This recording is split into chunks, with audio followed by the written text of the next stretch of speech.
Ako po ay isang anak ng magsasaka. At hindi po ninyo katulad na nariritong lahat ngayon na kayo ay may mga masteral degrees. Sinasabi ninyong lahat, bayani kami. Pero nasaan? Itinuring nyo kaming bayani pero kinalimutan kami. Limot na bayani kami. Di po ba? Limot na bayani na po kami, Mr. Chair.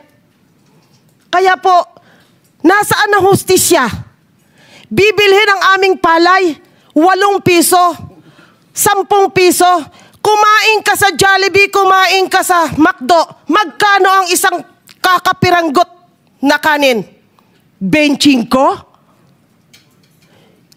Kung isasaing nyo yung 1 kilo, gaano karaming 25 pesos yun? Kaya po nasaan ang hustisya sa aming mga magsasaka? Sana po, ito pong lahat ng aming mga hinaing na ito, opo, wala po akong datos na hawak na katulad nila. Sabi ko nga po sa inyo, hindi ako master degree.